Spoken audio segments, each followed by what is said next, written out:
Dans les vents de sable et sous un soleil d'enfer, des milliers de soldats attendent.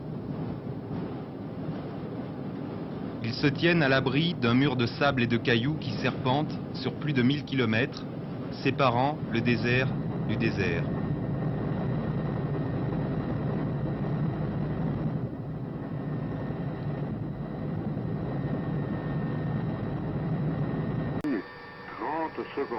Un tapis roulant de plus de 100 km de long relie ce terminal au gisement de Boukra.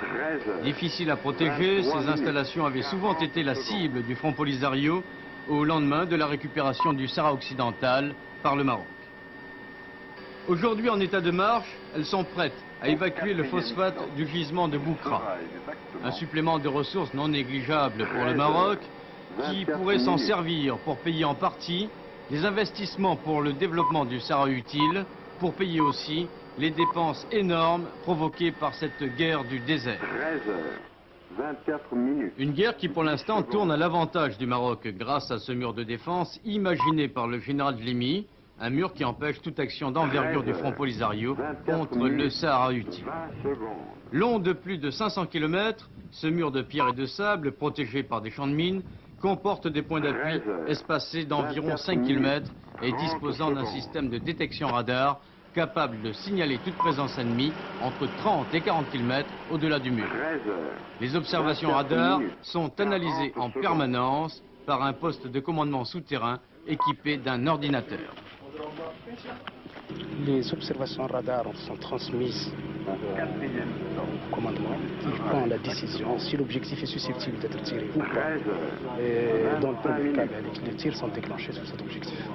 Et il faut combien de temps entre le moment où le radar découvre l'ennemi et le moment où le tir se déclenche? En principe extrêmement minime, très tard. C'est de l'ordre de la minute? Ça dépend surtout du temps de décision. Est-ce que l'objectif est susceptible d'être tiré ou pas? Mais techniquement, on peut tirer immédiatement. 13h25. Ce mur de défense s'est révélé être efficace contre les actions du Front Polisario. Le mur, sur plus de 400 km, il court des massifs de l'Ouargziz au sud d'El Ayoun, capitale du Sahara occidental. Un mur de sable et de pierre, haut de 2 mètres, large de 3. Vu d'hélicoptère, on dirait comme une grosse boursouflure jaunâtre dans le désert. Une ligne Maginot des sables, solidement ancrée à la montagne au nord et les pieds dans l'océan au sud, protégée par un réseau de barbelés et de mines. Tous les 15 km environ, il y a des points d'appui, des fortifications et des radars. D'une extrême sensibilité, ils détectent à coup sûr, à plus de 20 km, tout mouvement suspect, voiture, homme, animal, transmettent leurs renseignements à des ordinateurs qui règlent et commandent le tir d'une batterie de canons. Voici une de ces batteries qui comprend 6 canons de 155 mm, des M109 américains, juste devant Boukra, où se trouvent des mines de phosphate qui, depuis 1979, ne sont plus exploitées.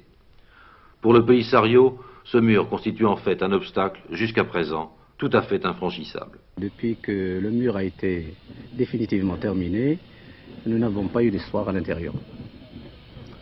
Aucune infiltration à l'intérieur depuis là? Aucune infiltration. Dans la région de Boukra, les derniers accrochages datent de janvier de cette année. Mais ce n'était que quelques escarmouches, alors que la ligne de défense était à mi-chemin. Les travaux de la ligne de défense étaient à mi-chemin entre Boukra et Smara. Derrière le mur, il y a les 2 tiers de l'armée marocaine qui surveillent et patrouillent. En tout, 70 000 hommes, une vingtaine d'unités mobiles d'intervention avec leurs jeeps, leurs canons autotractés, leurs engins blindés de reconnaissance, des AML. Dès que les radars ont repéré quelque chose, elles franchissent le mur et partent en chasse. En résumé, ce mur n'est rien d'autre qu'une sorte de ceinture pour protéger ce que les Marocains appellent le Sahara utile. Le reste est abandonné aux colonnes du Polisario, qui, profitant de la nuit ou des coups de sirocco, se risquent jusqu'au mur, terme de leur aventure.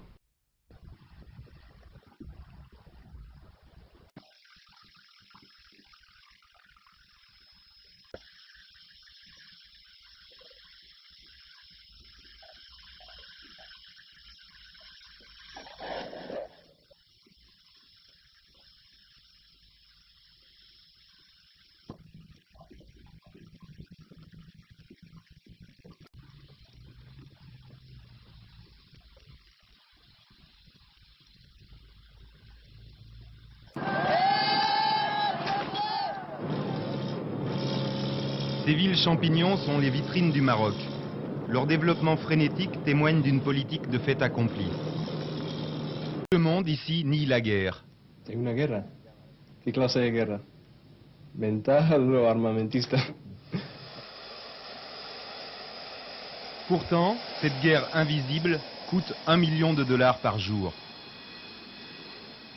Ce coût de la défense du territoire, ajouté au développement du Sud à marche forcée, dans lequel plus de 400 milliards de centimes ont déjà été investis, absorbe une part très importante du budget marocain et accentue le déficit du royaume. Déjà, la dette extérieure dépasse les 13 milliards de dollars. Sur des centaines de kilomètres, le désert est vide. Les tentes et les troupeaux des nomades, chassés par la sécheresse et par la guerre, sont devenus très rares.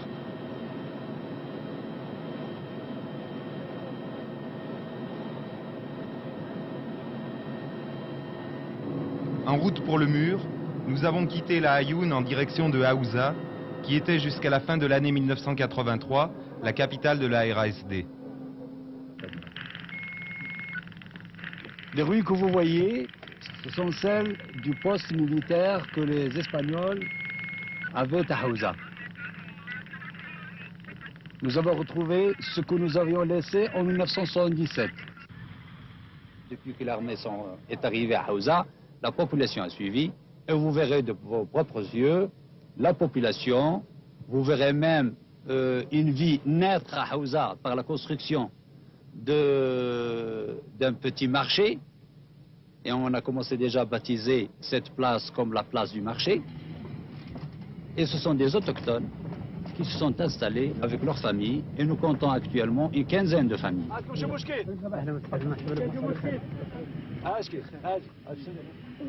Mais le fait de voir ça, de voir des enfants, est-ce que pour vous ne constitue pas des preuves irréfutables de la sécurité totale? Vous êtes tombé dans une journée où vous avez des preuves matérielles palpables.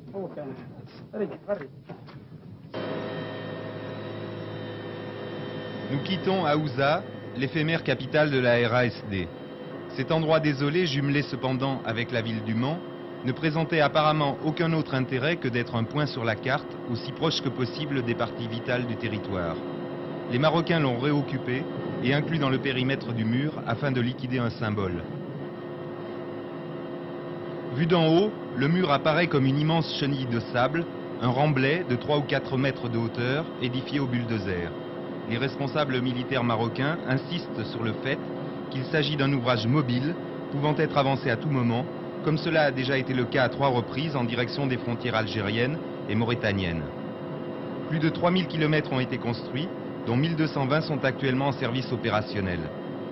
Tous les 100 mètres, des postes d'observation, tous les 4 ou 5 km des points d'appui et des casemates enterrées bourrées de matériel de détection électronique et d'artillerie.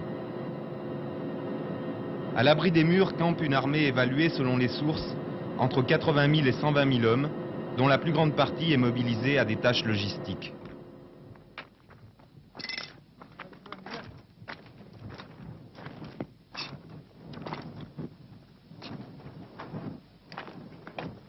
Évidemment, il y a les pieds mines, il y a tout. Vous voyez là, le terrain miné en face, le long du mur. Celui. S'il vous plaît. S'il vous plaît.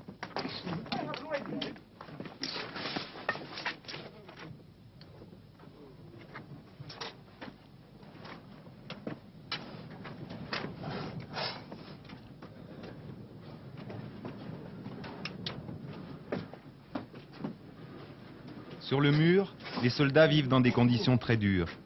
Plus de 50 degrés en été, les vents de sable, les nuits glaciales en hiver. Tous appartiennent à l'armée de métier. Tous les 3 mois, ils bénéficient de 3 semaines de permission et ils touchent double solde.